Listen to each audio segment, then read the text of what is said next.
You've found AHO Radio. We're authentic human outliers coming together to help heal the fear of being authentic. To bring back genuine human conversation. No hype, no sensationalism, just honest talk about the critical issues affecting society, affecting humankind. And now, here are the hosts of AHO Radio, John Korotek and Bill Protzmann. All right, what do we got here? It looks like Interlude from Songs for the End of Time by Founders. Nice. I think I'll listen on my headphones.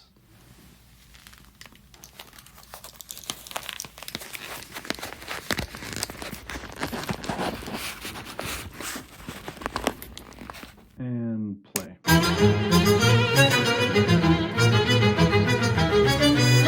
Wow, sounds so good. But you know what? I feel like absolutely destroying this recording. So let's get to work. Let's make some tracks, get some labels going, throw some samplers in. Let's cut up the audio and see what it sounds like. How about something like this?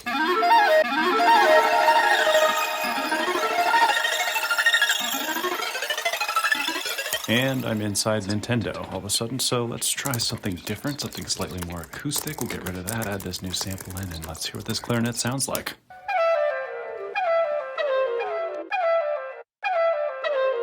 Yes, this is so much better. All it needs now is some trumpet. Such a nice rhythm. I think this is gonna pan out well. What else? Drums. Yes. Let's add some bass. Let's do some fills, some drops, some rises. Ladies and gentlemen, I think we've got a beat.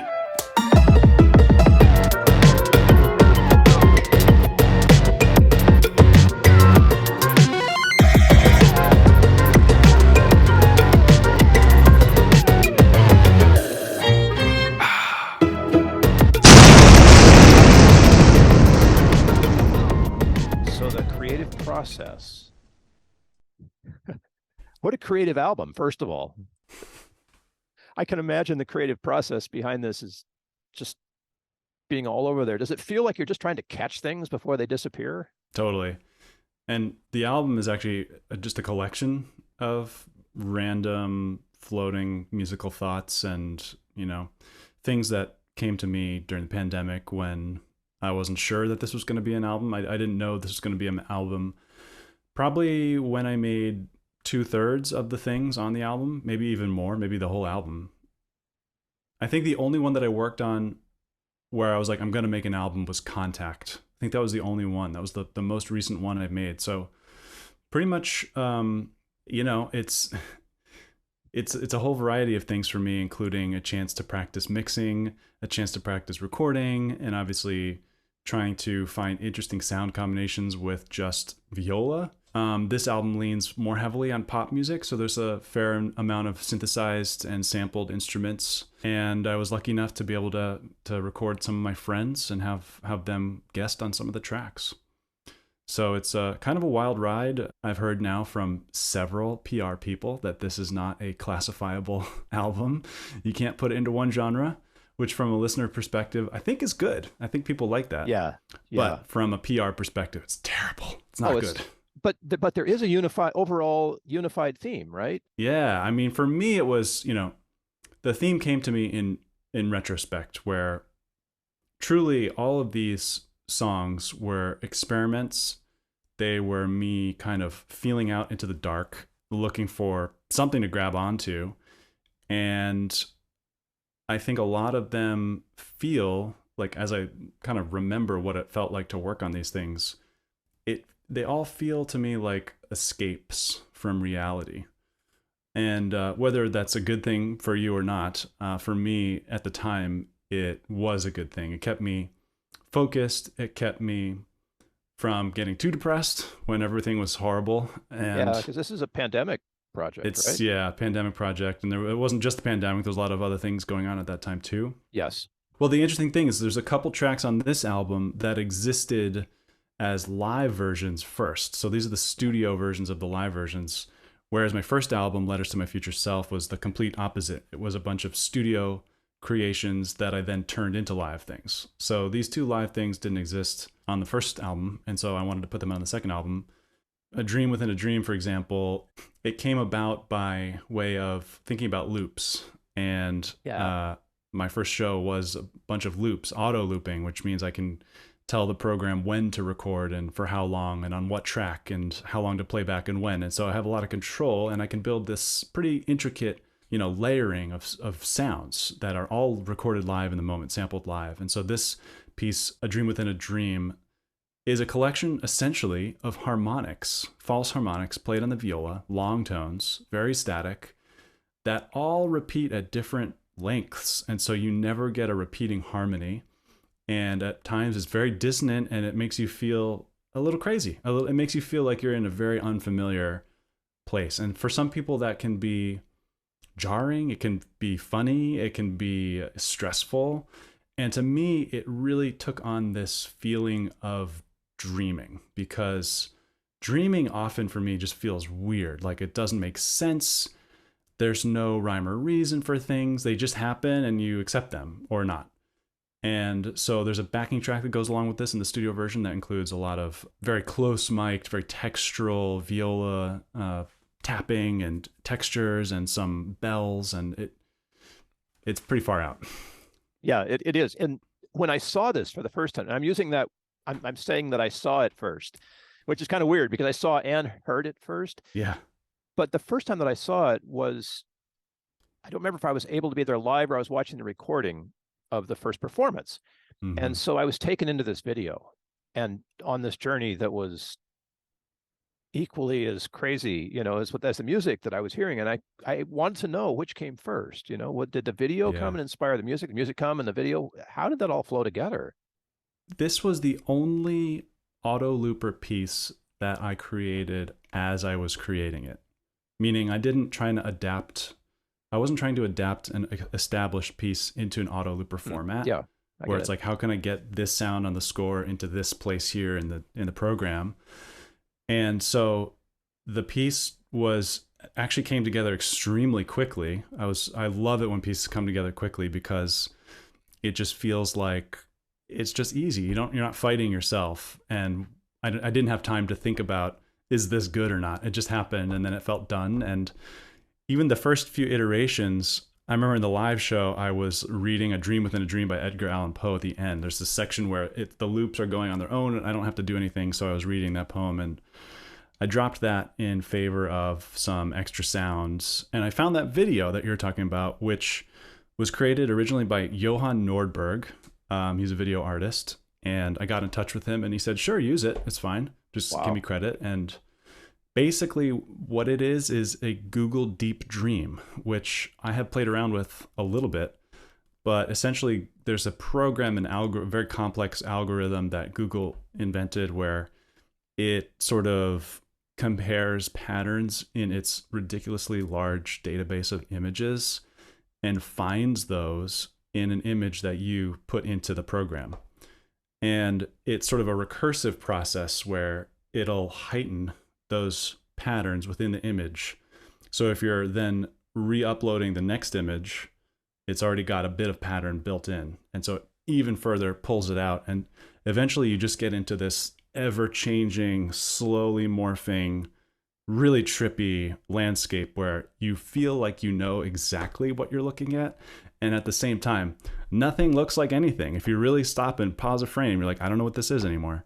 So it's a very strange thing. And that I feel like that happens to me a lot in dreams where I think I know where I am, or I think I know what I'm doing, and then all of a sudden I don't. And it's a very particular kind of feeling that I was trying to go for. It's a metaphor for real life. Yeah, true. What am I doing today? What's happening? And what does this look like to me that's going to change 30 seconds or 10 seconds from now? So it draws you in. I mean, the images literally draw you in. It's like you're falling in slow motion through this whole video, which I don't know. Show us a part of it. I mean, let's start with the source material here, and then we can follow up with some questions. Sounds good.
don't we stop it there? Nice. There's no good place to stop it, so you just got to interrupt. You're right. It just keeps going. It keeps going. I want to say, and this is going to be like, I love what you've done with the place. You know what I mean? Because all of the morphing of the song and video that's happened, since it was premiered, maybe, is so cool. It's so cool. And it's got the inflections of the crazy we live in. I made new videos for most of the tracks on the album just because I'm a very visual person, so I often see things when I hear music. Yeah. So I wanted to see if I could sort of try and put some of that to my own music. I've never really done it before, so all of the shots in this were practically filmed, literally on the subway, out the window, or in the car. I turned my little phone holder upside down and shot up out the windshield, walking around my neighborhood. And all the other crazy stuff is that Johan Nordberg film layered in. The multicolor, solid, like weird movie, they're moving around. Nice. And there's a technique you can do, super simple. It's just a blend mode where you layer two videos and the top video gets a blend mode, and I don't know how they work, but they allow certain things through. And it looks like you've done some awesome color thing, and I didn't. I just filmed poster boards, you know what I mean? So it was sort of like, how far can I take this on $0? Yeah. And it's that feeling where you're looking at something, but there's something going on behind the surface, or you don't know what you're looking at, but for brief glimpses, you think you recognize things. And I kind of love that place of like, you almost get it, but then you get confused again, over and over and over again. Repeatedly, yeah. Yeah. It's like a little shadow journey that repeats over and over. Just when you think you've gotten to the bottom, it flips and you've got to start again. Yeah. Yeah. One of my friends had asked me if I have done any psychedelics because he said that this very closely matches his experience. And I haven't, actually. But I'm glad that I was able to get to a place that is relatable to others. It's like I feel like getting to a place where it's a unique experience and other people are seeing that is that's something that I was particularly happy with. That was nice feedback. Yes, I agree with that. There's a visual aspect to psychedelics that I have yet to experience, but the audio sort of invitation to just float. Maybe it's floating like on a pinball machine, but to float is so powerful. That's weightlessness, I think, is a good way about it. And I really get that, out of Dream Within a Dream, which, by the way, I think is also sort of an ironic title, given the fact that there's so many dreams colliding on this particular LP. Totally. And I wonder sometimes if there's Nick the viola, Nick the composer, Nick the video, you're pushing the envelope away in so many different directions that staying centered must just feel like a collision sometimes. Yeah. Well, the collision part is kind of this idea that I don't know what I'm doing, actually. I feel that way anyway. Like, all these pieces are so different. I just find that a lot of composers have a particular voice. You listen to them and this is X person. I know exactly their sound. And I kind of am the opposite. I'm trying to get new sounds and new for me anyway. And like this album, I tried to really find new sounds in every single one of them. I guarantee you none of these sound like me because I don't actually have a consistent voice. And so that's the collision part, is like, how far off can I go in a direction and still be me? And I think that applies. I've felt that way, in life for sure. Trying to figure out what I'm doing here. What is my purpose? Like, what do I like doing? What am I good at? What am I bad at? All these things are such a struggle, especially in the long term. Like, it's easy for me to get overwhelmed thinking about what am I going to do in 10 years? I don't know why that really freaks me out, but to think I'm going to just keep on making these videos and finding new sounds, it's like, maybe I should find my voice so I don't have to keep Or maybe coming up with new things all the time. Maybe this is your voice. Yeah, right. You know? Yeah, totally. There needs to be people who don't have it all mapped out in a linear fashion. Right. You know, especially in the creative arts, I would think. Yeah. And I know, you know, it's like, yeah, so we all can name famous artists, but what did they paint, you know, in their spare time just for themselves? And the fact that you're opening the kimono a little bit and showing us what it's like to be Nick Revel I find that incredibly inspiring, to be honest with you, Nick. It's like, you know, you're not just stuck playing one particular kind of thing because God forbid that's what sells, or God forbid that's your artistic vision, you know, and that's all you can get out of life.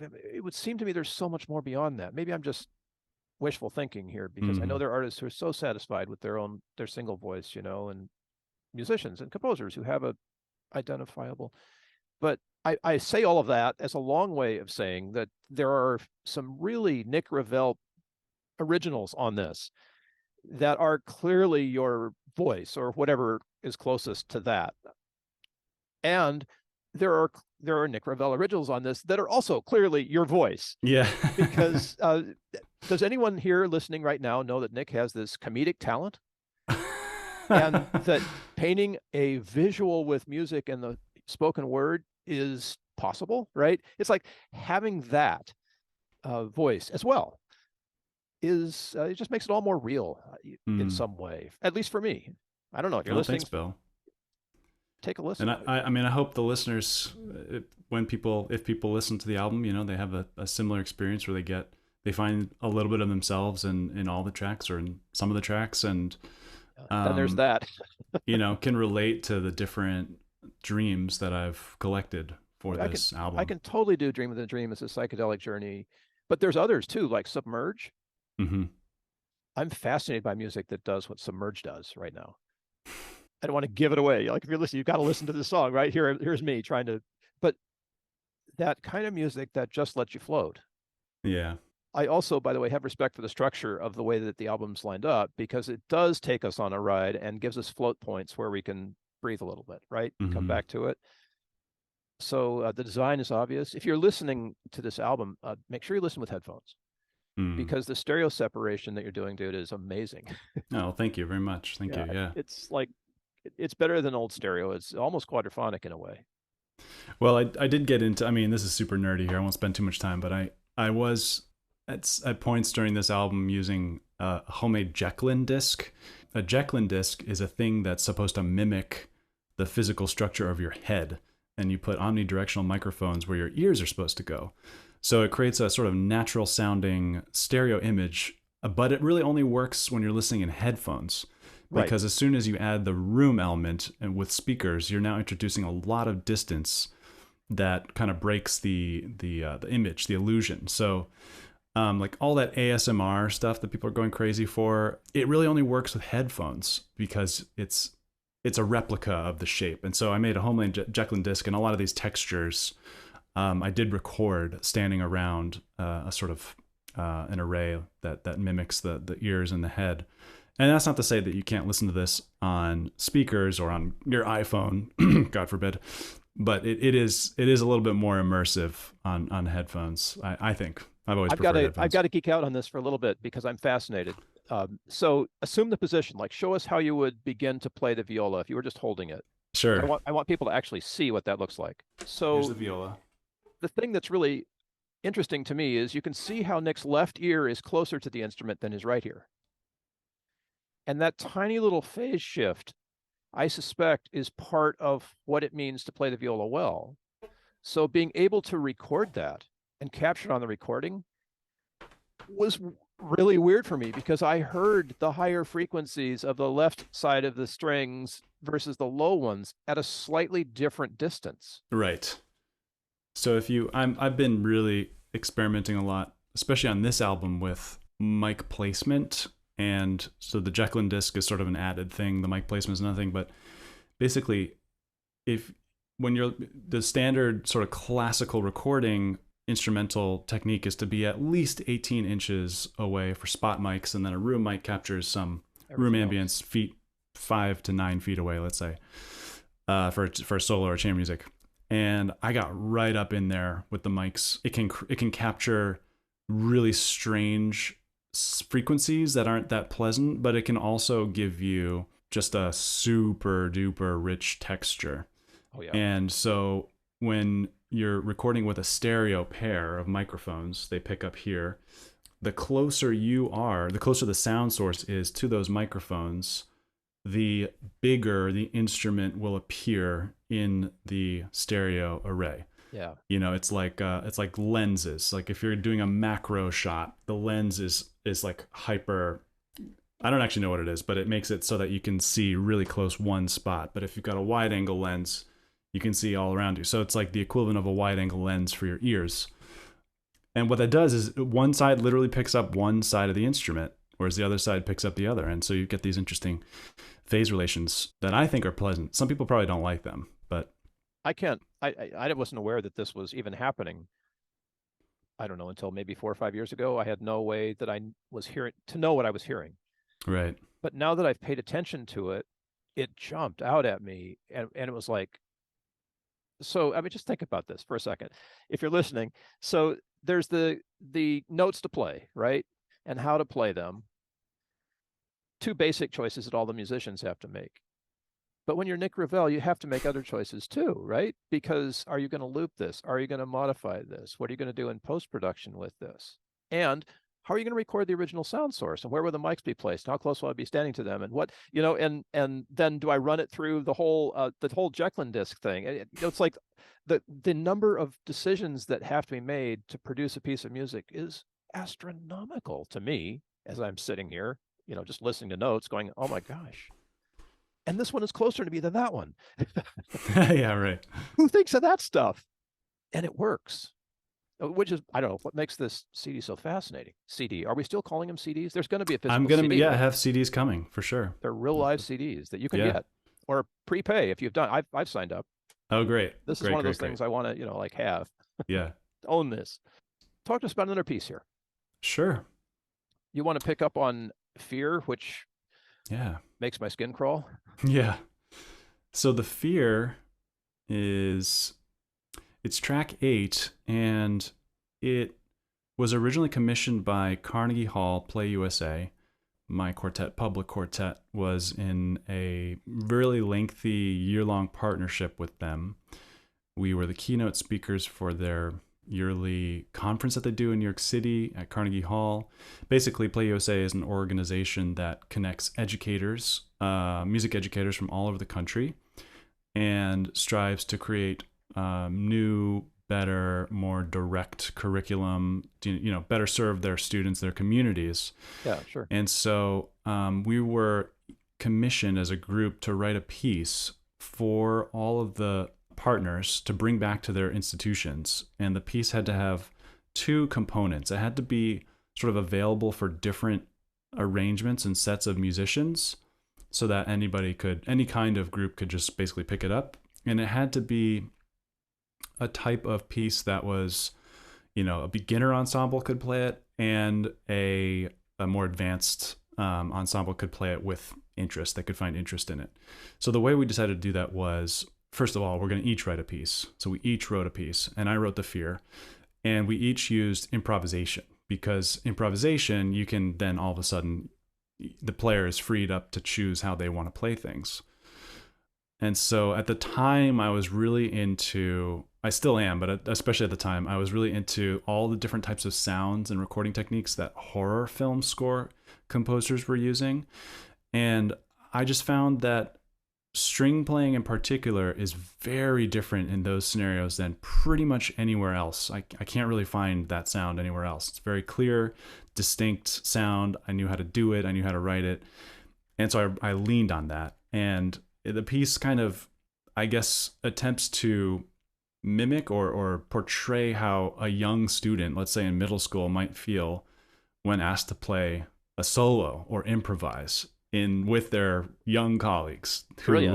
It's middle school. It's the worst time, right? Yeah, so it's terrifying. And yet there is a backdrop of the blues in this piece, which it's it's black music. It is the foundation of a lot of most popular music that we have today. Yeah. It grew out of spirituals, and I just felt that it provided a sort of a realness to the piece, a sort of centering to the piece, something that everybody knows the sound of. There's literally nobody that will listen to the blues and not know it's the blues. It's not overtly the blues in this case, but it's there. And it sort of morphs from this like fear, scary sound into just blues. And so I really liked how it turned out, and it ended up, we ended up bringing it to several education workshops. And so I thought it was cool. I recorded all of the upper parts at home here in my studio, and I got Hamilton from Public Quartet, Hamilton Barry, to do the cello part. So it's a short piece. We'll do the whole thing. Beautiful.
It's funny. I find that bug sound soothing at this point.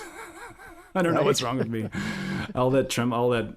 But the kids, when we worked with children on this piece, like they're so good at that, because that's the thing that they want to do the most is just play fast. Yeah. And so you just tell them like, well, move your bow and your fingers. It doesn't have to sound pretty, and they go crazy for it. So it sort of, I don't know. I feel like it works in that situation, and it was fun to work with those kids on it. I can imagine like learning to play this for the first time. Not that I play violin or viola or anything with strings except the piano that hits them. But what an incredible thing to find your way into this music and all of a sudden be unleashed to play what you've always wanted, the way you've always wanted to play, right? Especially if you're a middle school violin player or whatever, right?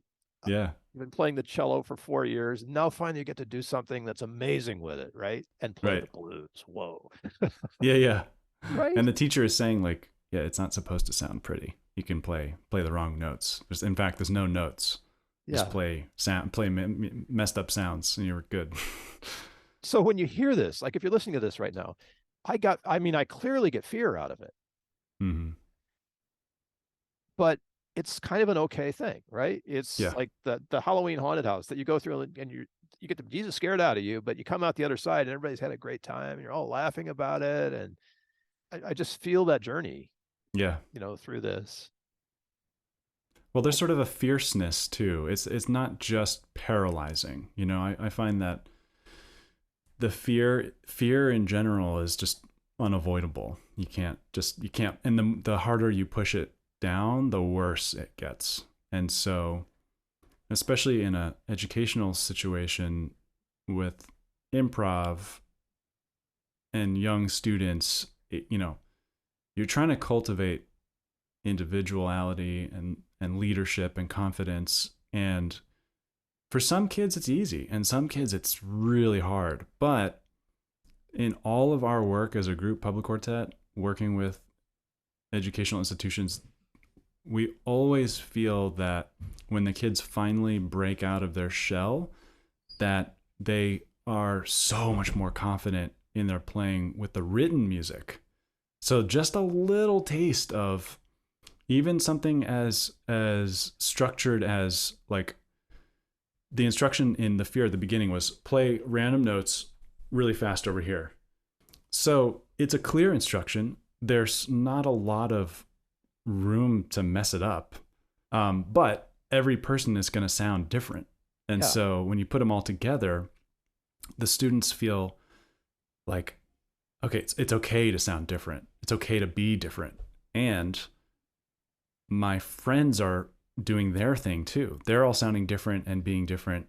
And together, it's okay. We're beautiful, and that was a huge component to that whole project, is like empowering students to really be themselves, which I have to say in a lot of classical music education situations, it's not generally encouraged. Usually you're trying to play as a unit, which is cool. There's a teamwork vibe there. That's great. But this is a different mission. Do you feel like the potential that I feel in this piece for how it could transform junior high school strings into something different? Totally. Especially when, it's not just noise. They have to get the rhythmic aspects. The cleaner you can get those rhythmic aspects in the music and the written part, the more effective the piece is. So it's not a BS piece. It's not just like play whatever. You get to play whatever, and then you get to come together as a team and like really drive home that intensity, especially with the bass line. And then there's opportunities for students to take solos. You don't have to, but you can. Yeah. And so, I think, and we've actually done this with a college too. And as far as I can tell, they were really into it. It sounded awesome. I bet. Yeah. A college orchestra is a different beast than a college like jazz band, right? Totally. But they want to be, they want to be able to play each other's music. And a lot of them do, like horn players and stuff, but string players don't necessarily. So how would, say, a Suzuki teacher who's got a bunch of violin kids find this music and get a copy to use, Totally. Well, you can just get in touch with me. That's easy. Nick@nickrevel.com is my email. But it's also, I believe it's available on my website as a downloadable PDF. Perfect. I'm happy to be in touch with strategies for implementing it in your institution if you're interested in that. I'm totally thinking of this because San Diego still has a youth symphony. I don't know a lot of cities that are able to sustain that, but we do. And actually, my wife paints with a woman whose high school daughter plays the viola. So, Oh, great. How random is that? Yeah. It's just this string of things, and it turns out to end at a viola player, who of all things is in the San Diego Symphony. So there's this, I think maybe a renewed interest because the music is there to help support it. We're not just playing whatever. What are Zuki players that play Twinkle Twinkle Little Star, same as piano players? So there's this opportunity that is there for this incredible music. Have you had any shown up at any performances other than the college kids that has been performed for you guys? Well, we did a couple tours that were not related to the Carnegie Hall program, but that had tours of places that had the institutions, the partners from the Carnegie Hall program were there, and we were working with them again. And then at those institutions, we did do these 4 pieces, and so it was always so cool to see how different they sounded depending on the age and the instrumentation from place to place, because it's the same piece, but also it's not the same piece because there's improv.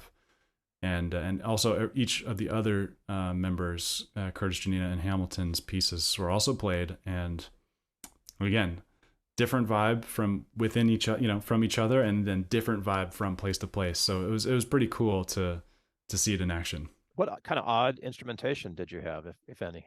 I think the weirdest one for me was the college, because it wasn't just strings; it was a full symphony. So there was percussion and brass and winds, and the music director there just made an arrangement of The Fear into a full-on symphony. Nice. And so we got to kind of cut to the chase in the rehearsal instead of figuring out the arrangement in the rehearsal. That would have been a cool thing too, but I think we wanted to get to the playing part. So that was probably the most different from just a simple, string quartet, essentially. Quartet. Yeah. You've got one other sort of very scaled down, but live, I want to put live on there, piece on this album that I found very moving, and in a way that was, well, it's the first piece you got. I think it's track 3, right? Mm-hmm. So you've heard a couple of other really off the Nick Revel charts kind of tracks before track 3 comes along. Track 3 is like, here's Nick. Are you talking about Time Capsule? I'm talking about Time Capsule, yeah. Oh, that's track 4. Sorry, I didn't know which one you were talking about. That's all right. So it's like you get this moment to sort of touch base with the familiar Nick. Right? Before it goes off crazy again. But tell us about Time Capsule. Time Capsule was written for the Catalyst Quartet, and they were celebrating their 10 years together by commissioning 10 composers to write each 1 to 2 minute pieces for them to sort of perform as a set. And so they had all these amazing composers already commissioned, including, Jesse Montgomery, and I can't remember the names of the other ones right now, but it was a really impressive list. And so they put out a call for scores just on the composer site. That's where I go to see all my call for scores info. And they said, we're looking for a 1 to 2 minute piece. The winner will get a recording and we'll perform it on the road and everything. I said, you know what, I could probably go for this. And so I wrote the piece in, I guess it was for a 1.5 minute piece. It took a lot of time actually, but it came together quickly, and I was having fun doing it. And it was the first time I had written at the staff paper in a long time. Usually I'm going straight to recording or straight to digital instruments. And this one was the computer equivalent of pen and paper. And it came right after we just played a few shows with the pianist Hiromi in New York. She's a jazz pianist. She is from Japan, and she is like a mega star in the jazz world. She's not that large of a person physically, but and she's very quiet, but when she sits down on the piano, she turns into a monster. It's the only way to describe it. She's absolutely mad genius, and we got to play with her on her own music, and she trusted us to improvise and take solos, and so it was just incredible experience. This was last September, a year ago actually. So I was full of ideas, and I just went to town with it. So this is this, and it ended up winning the competition. So got played He by. says, as an afterthought. Yeah. By the way, I would have loved to have the. So the recording is again me doing the upper strings, and Gabriel Cabezas is an amazing cellist doing the cello part remotely. I would have loved to have Catalyst Quartet record it, but we tried to get together over the summer, and the schedules, just didn't work out. So this is again the piece came before I knew I wanted to make an album. nice. So all of a sudden album time, and there's just sometimes not enough time. So this is me and friend. let's see. Well, I've got a score here we can show too. So Perfect.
I really do like that one. That might be one of my favorite things I've made, actually. It flows so well. I think my only criticism is just it's too short. I know. I wanted to hear so much more of every one of the songs on the album. It's it's like a demo reel, I don't want to say it in that, but if you were a composer or a dancer or something, you'd put together your 1 hour best shot at everything you do kind of thing. And it'd be hard to sit down and say exactly what it is that you do well, because it's all amazing. Oh, geez. Thank you. And in such different ways. So I feel that joy in this. And it's no surprise you called it time capsules. Like, this is where I am today, right now, after playing a series of incredible concerts with one of the most amazing jazz piano players in the world. This is where I am. What a great way to offer that, put that time capsule away. Yeah, save it for later. Save it for later. But also, golly, what is it like to play this stuff? Do you feel the energy that I hear when I watch the score and listen to the music?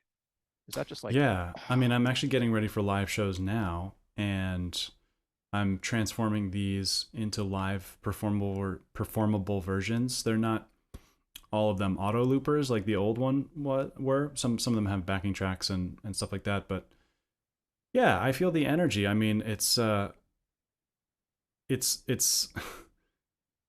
to know exactly what it's going to feel like in the moment of performing.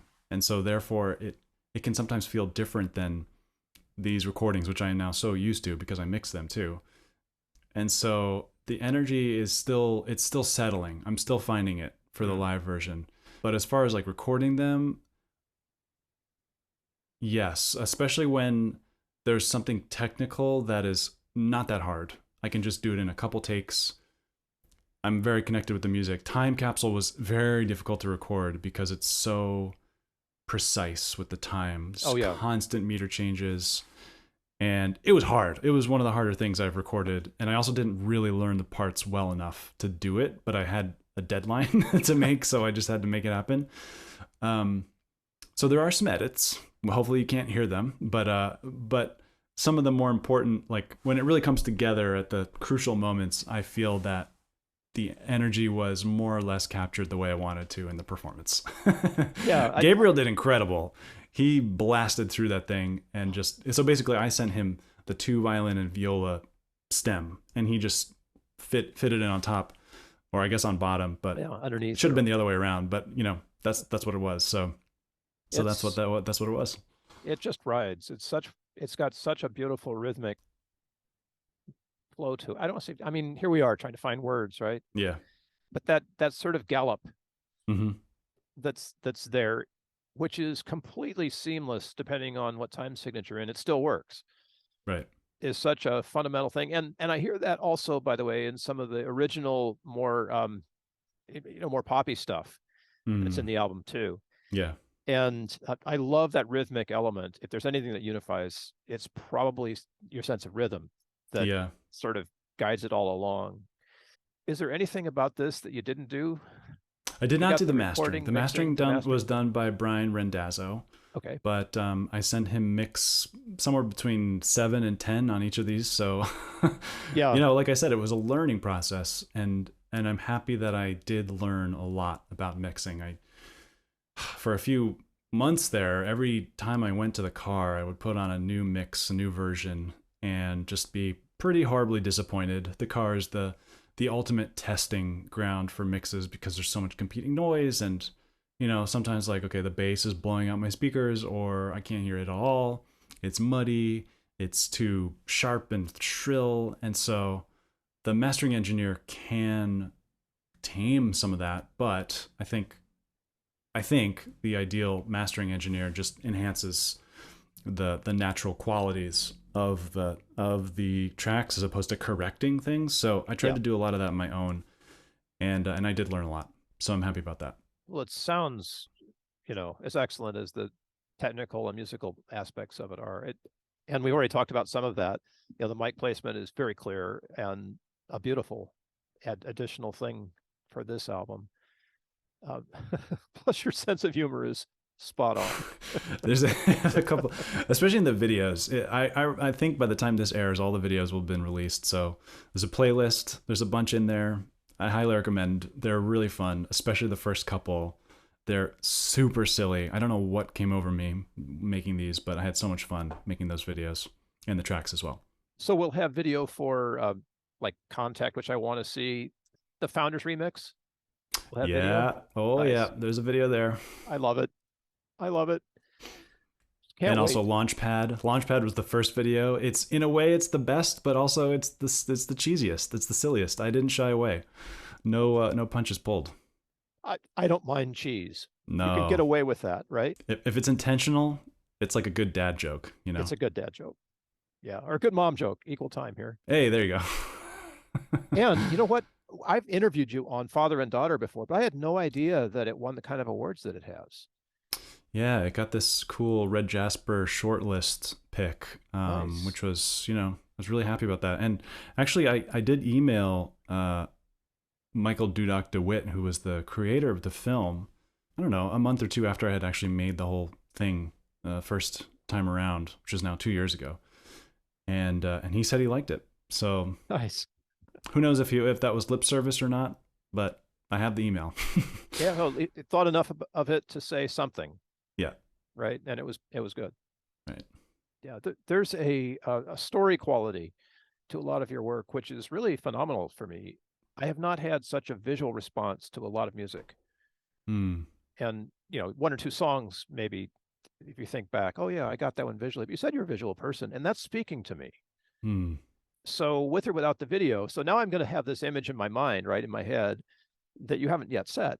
And then I'll see the video, and we'll find out how close, my imagination got to your dream, which will be interesting. Unlike the other way around, Dream Within a Dream, where the visual was very definitely there and guided my experience of the track. if that makes any sense. Yeah, definitely.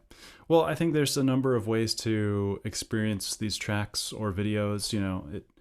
I hope that every person's experience is different. And if I can come up with a clever way to sort of, I don't know, collect some of people's experiences listening and watching these, I will absolutely make a blog or a compendium of some sort.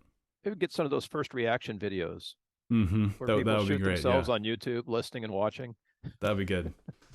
Well, it could be good. It might be a train wreck, depending upon who's watching it. All PR is good PR. Exactly. Which, by the way, is there like any sort of central statement that you want to make with this album, like giving it that kind of gravitas, or you're just sort of allowing it to flow? I made a blurb about it, but I think people can, I think it'll exist on its own. I don't want to say what it is or what it is not at this point. I think we'll just let it go. Hey, that takes courage. I mean, really, it does. You're not out to make, goodness, why people make albums, but you're not out to create another hit record.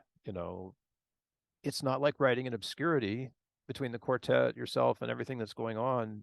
There's a real sort of motion here. And I guess I didn't recognize that before the year you guys were nominated for a Grammy Award. I didn't recognize the awareness that the world has around the music that you make until then. And I think just leveraging that is a really beautiful thing, and allowing it to be what it'll be. That's the courageous part. As far as I know, and correct me if I'm wrong in this, but you're not chasing a label for something. Obviously, you're making music, and that's going to happen. But it's not like somebody said, "Well, do it this way," right? And I'll publish you. Yeah. Well, actually, I'm releasing it on Sapphire Records. I've been working with David Vizlaki, who we went to school together. This is his label. He's been really great at letting me do my thing. He let me create the cover art, which I'm very happy with. It's original photo by Ryan Sherb.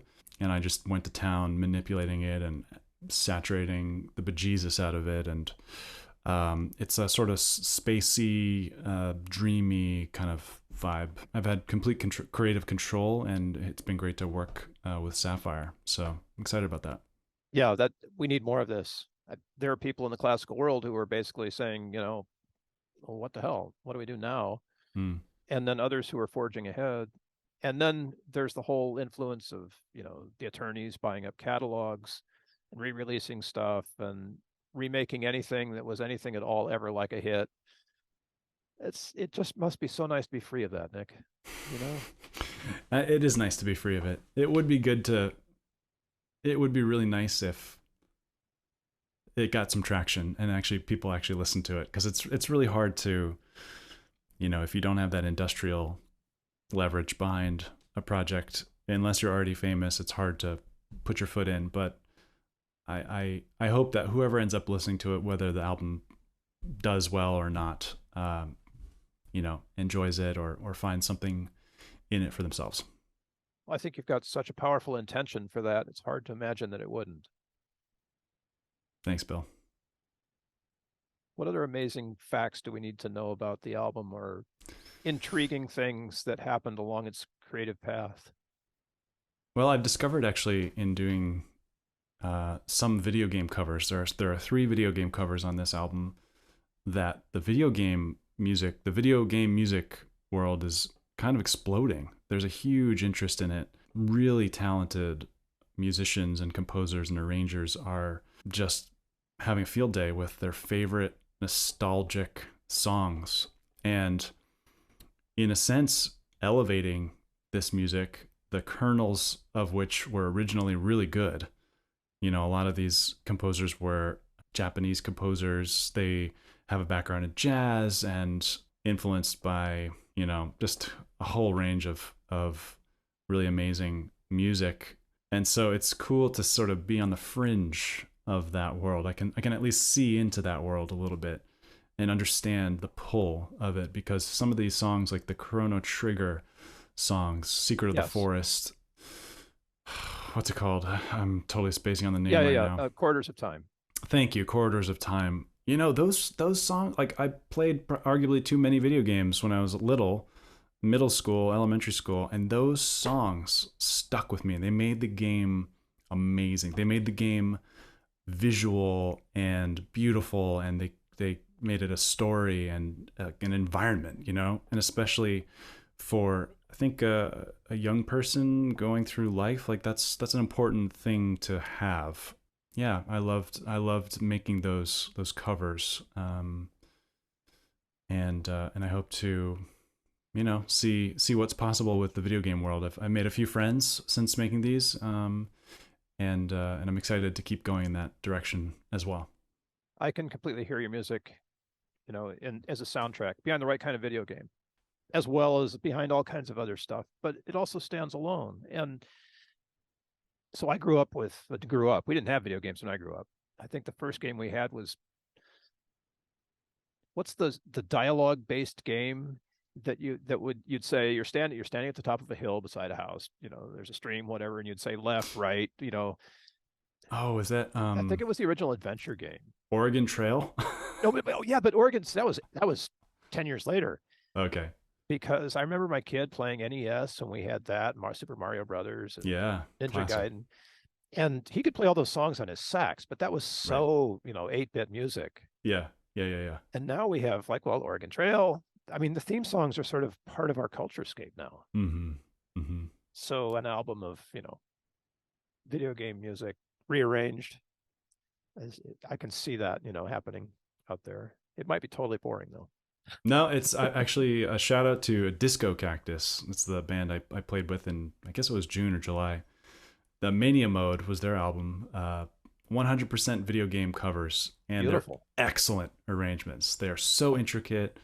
The musicianship is superb. It's beautifully recorded, mixed. If you listen to them, you wouldn't know that they were from video games. Yeah.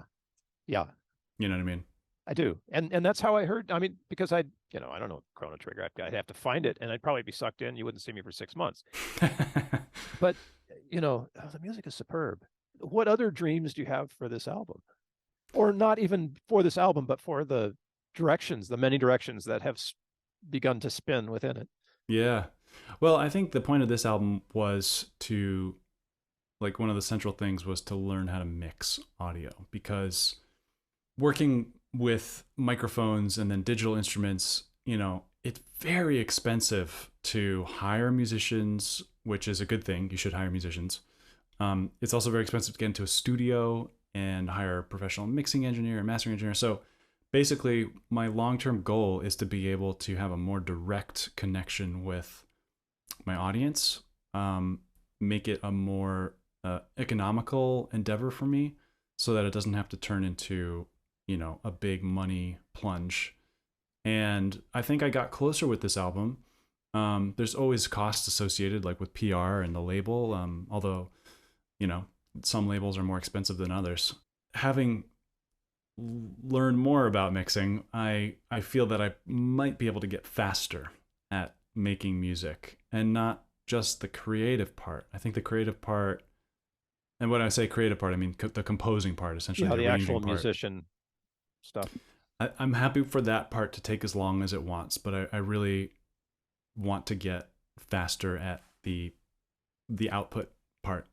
Yeah. And so I think that's my next goal. I think album 3 will be a more collaborative endeavor, since I will be able to save some funds on certain processes regarding the album. I can invite more musicians to collaborate, and I'm excited for that part, because it'll no longer just be me layered ad infinitum. It'll be it'll be fresh energy. This is stuff I could listen to and have over and over, and that's huge, because so much, you know, of what's produced these days doesn't reach that level. Like, doesn't even anticipate reaching that level, unless it's pop music, I suppose. I don't know. I'm going to get judgmental if I go down this rabbit hole. So, well, I appreciate the compliment, Bill. You bet, man. Yeah, get me out of this quick.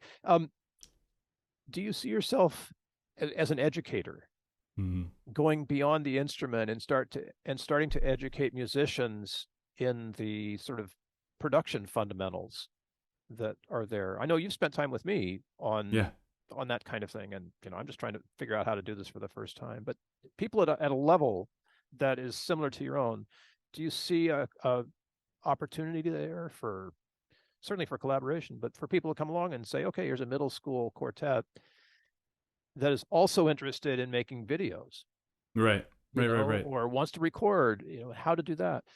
Is that a potential space for you? Definitely. Actually, going back to Carnegie Hall, Public Quartet, we teamed up with them this past, well, I guess really the past 2 years, Play USA, in a project called Reflections on Resilience, which was sort of inspired by our project Reflections on Beauty, celebrating the life and legacy of Madam C.J. Walker. And in our project, we created original videos, we created backing tracks, sound design, and live narration, which was then later recorded so that we could add it to our playback. And it also, in this way, I sort of produced that project, and we all collaborated as a group, but like the vision was mine. And so it had a strong storytelling element, strong video element. And I think Carnegie Hall wanted to use that, like, how do we tell stories as a starting place, because a lot of these music institutions were struggling during the pandemic because you can't really get together and you can't really play music together. So then as things were starting to open back up, we were trying to kind of give our take on what we thought was important in the storytelling elements. We're not professional videographers. We're not professional sound, live sound designers, for example. But we found that we had enough experience doing that and enough musicianship to link the sound with the story and the visual elements. And so we ended up doing classes on production and songwriting and stuff like that. And each partner's project was completely different. That was the beauty of it. It was just tell a story of yourself or someone important to you, or, compose a song as a group, or make a video. So we did some of that, and I really connected with it. I thought it was really fun, and I would love to continue to do that. I think it's pretty rare for institutions to be that experimental in their curriculum because it's a big question mark. Yeah. You can't necessarily kind of guarantee a product. And in that case, the goal was not the product, it was the process. It was the learning. Right. Okay. Yes. So in that way, it was nice to experiment with all of them. If I see opportunities, if I'm offered opportunities to do that, I will certainly consider them, because it's definitely an area, education is an area that I am passionate about. And all this production is also something. So if I can marry the two, that would be excellent. Much lower cost of the tools these days. Exactly. There are even rural school districts with not a lot of funding that can stand up an AV lab and add recording capability to it, video, audio, at a pretty decent level, without a big investment. Absolutely. And learning to use that stuff, it can be very complex, I know, but it's not all that hard. If a guy like me can do it, old school IT guy, if I can figure it out, folks who grew up on technology should just have no problem. Definitely. Just immediately grokking it and putting it to work. And Right. and I love the direction. I mean, I don't know who else is out there teaching this stuff, but would you rather be taught by somebody who has albums to his credit, a Grammy nominated quartet production, or somebody who just learned how to make albums at your local tech school? There's a big difference there. I see value in that. Right. I think a lot of institutions a lot of people probably don't realize how much they can do with pretty little training and little equipment. And so that would be something, to empower the creative voice is essentially what we would want to do. Yes. And hey, welcome the opportunity. Here in California, we've got a ballot initiative actually to throw some more money behind the arts education, specifically music and arts education in public schools in California. However much of that money actually makes it to the end users, right, to the kids, I hope some of it gets spent well, and then we can invite Nick and whoever else can do this stuff, because there are others like you, right, who are multi-instrumental, extendable technology. I don't know, what do we even call it? Is there a name for that yet? Creative entrepreneur. Musically creative entrepreneur. It goes beyond music though too. Yeah. I mean, your business card must have this long subtitle. Right. That goes way beyond viola. Is violist a term that's catching on out there? No, not really. Man, maybe it's just my awareness. There's so many more viola-like albums out there that I didn't know. Yeah, it's true. Right? Actually, our former management's Concert Artists Guild, CAG, one of their, I think he's still on the roster, Jordan Bach, B-A-K, released a solo viola album this past year, and it did really well. Oh, cool. On the streams, I think one of his songs had like 500,000 streams or some huge number like that, and that's a solo viola thing. I've never heard that before, so that was really cool to see. And of course, my heroes, Tabea Zimmerman, she's still kicking ass all over, and it's growing. We're getting there. Yeah, I know. It's just a matter of time. What's in the future, man? What you've talked about a third album a couple of times here, but yeah. what's coming up? It's a big mystery, and I think, as mentioned before, anything that can help tell a story. I think music is beautiful on its own, but for me, I generally gravitate towards things that I can bounce other ideas off of. Like if I have an image or a sort of sequence in my head, then I can more easily put music to it. So if there's opportunities for sound design to go along with film or picture or video games, I think that would be kind of my ultimate goal is to start moving in that direction. I can see your music behind one of those, like the Van Gogh exhibit that's going around right now. Mm-hmm. Where there's a overwhelming, massive visual component to it that's supported by overwhelming, music. I don't know I do know they used Vincent for one of the tracks, but that immersive experience is so profound for me when I listen to your music. And however that comes, if it's visual, whatever the stimulus is. Have you worked with any live fine art creators doing stuff in real time? No, not yet. That's another great, like music for installation, for museums, music for dance. That would be awesome. I'm all for it. The light shows they put on buildings. Okay, if you're listening, people, the next information will be in the show notes.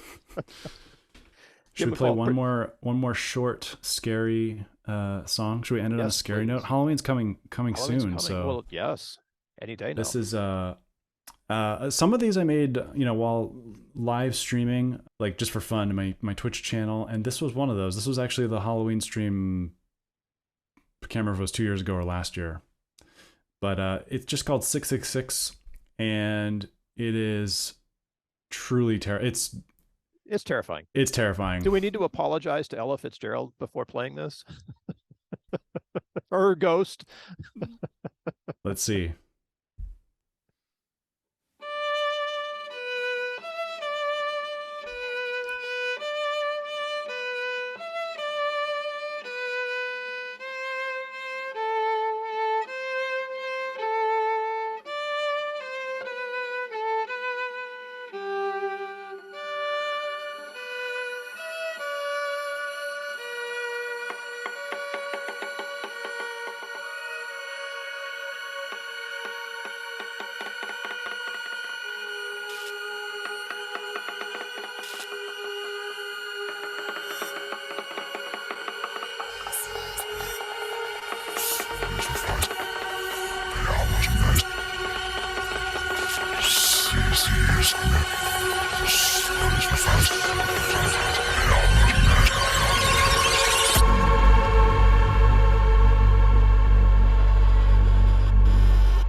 I love that one. So it's so much fun making that. Well, Bill, it was a pleasure speaking with you. Sweet dreams. Good night, everybody. Thanks a lot, dude. I love it. We're all living on the edge of nuclear war. It might be if we make it until the 27th of October. We'll get there. Oh yeah, I'm confident. My album's coming out, damn it. Yes, it can't. The world can't end until after the album drop. That's right. Great. Any other wisdom you want to throw our way? Wisdom. I mean, No, not me. I don't know. It's not coming to me right now. That's perfect. Doesn't have to. Yeah. Man, I so truly admire your courage on this. This is. Oh, thank you very much. Thank you. I appreciate you taking the time.